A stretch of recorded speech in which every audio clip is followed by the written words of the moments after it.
Is the concept of internal conflicts applicable to obsessive-compulsive disorder? How sexuality and obsessive fears can be related to each other? In this video, I would like to describe how OCD can fit into the general context of life circumstances and how its exacerbations can be triggered by events that at first glance do not seem to be directly related to the content of obsessions. My name is Dmitry, I'm a psychiatrist, CBT and schema therapist.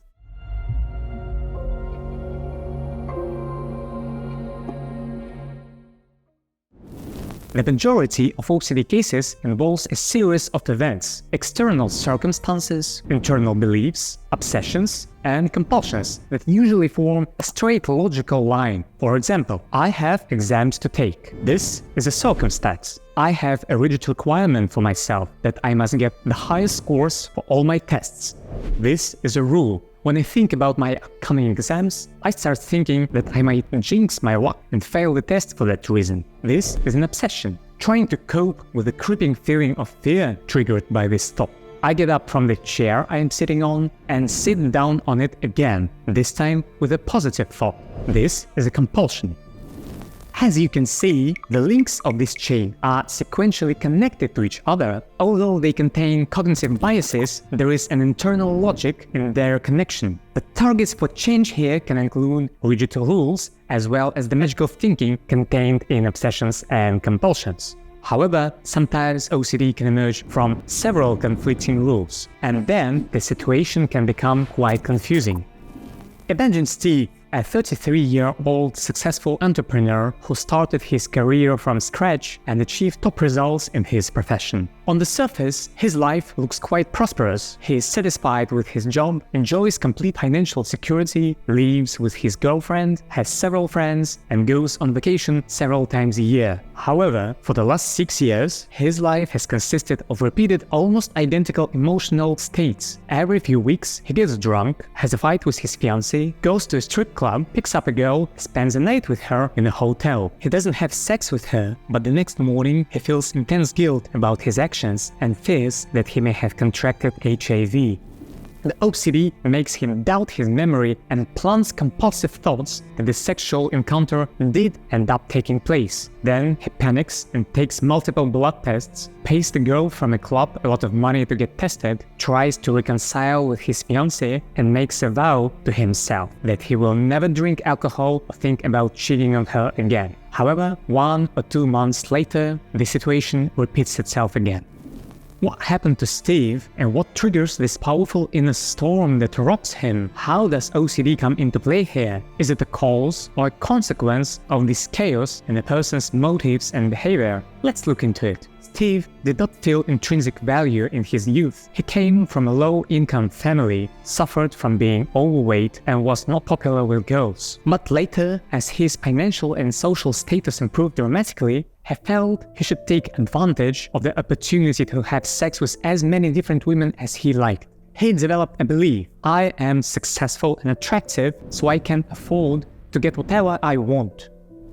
At the same time, he also wants to enjoy a quiet family life because this is the lifestyle he considers the most natural and consistent with his religious beliefs. He is afraid of HIV, and his fear stems from the rule: I must eliminate the smallest risks and unpredictable factors. This belief probably comes from different situations related to his family. His father was an alcoholic and had cancer, and his brother contracted HIV through injections from drug use. His relatives' diagnosis caused him to have strong negative associations with the loss of favorable social status and falling to the bottom of the barrel in life. So, having woken up hangover in bed with a strange woman, he feels guilty and scared. And then, under the influence of fear, in an attempt to remedy the situation, he makes the pledge: I will not seek out other women. But by doing so, he places himself in a state of violent conflict with his existing belief of sexual permissiveness. At first, he perceives the imposition of such a restriction as a safe haven from anxiety and unpredictability. If I don't have sex with anyone other than my fiancé, I can protect myself from diseases and uncertainty. But as peace and tranquility returned to his life, thoughts began to emerge in his mind that while being rich and attractive, he is failing to enjoy the opportunities given to him in life. And very soon, his strict prohibition on sexual fantasies generates high levels of tension. This tension soon erupts into alcoholic excesses and impulsive sexual behavior. And then Steve goes on to the next round of this vicious circle. The story of this man shows how the basis for OCD is created not from a single belief, but from the collision of two conflicting life strategies. These strategies rub and clash with each other like the plates of the Earth's crust, causing magma flows to erupt to the surface in the form of obsessive fears.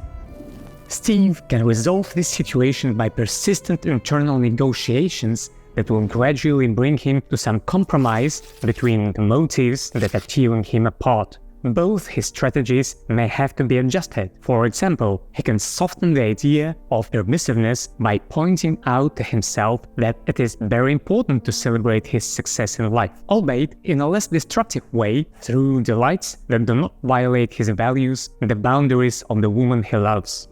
For instance, we found out that as a kid he was a big fan of car racing and dreamed of becoming a racer. He abandoned that hobby when he got caught up in the worries of adulthood, at which point he essentially gave up all of his hobbies outside of work. We decided that now that he was financially well off, he could try his hand at making his own dreams a reality, which he did.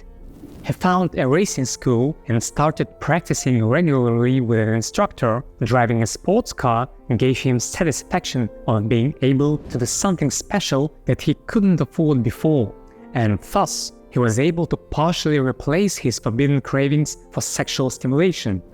As for his rule about not tolerating uncertainty, we worked to redirect his attention towards his own positive experiences with it. His business had been successful largely because of the risks he regularly took by investing money in projects with a non-guaranteed outcome.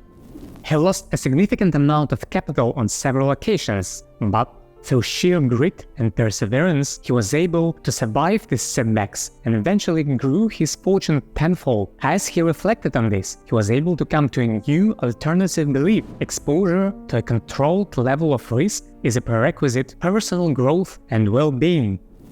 Of course, OCD is a largely genetically predetermined neurobiological process. Therefore, we cannot fully eliminate its manifestations. Intrusive doubts will continue to haunt Steve regardless. Still, by alleviating his conflicting beliefs, we can reduce both the number of triggering situations and the level of obsessional fixations. Give this video a like if you are interested in the topic of underlying causes of OCD. Share your opinion in the comment sections below on whatever internal conflicts play an important role in the onset of OCD, or whether this condition is just a biochemical disorder that should be treated only with exposures and SSRIs.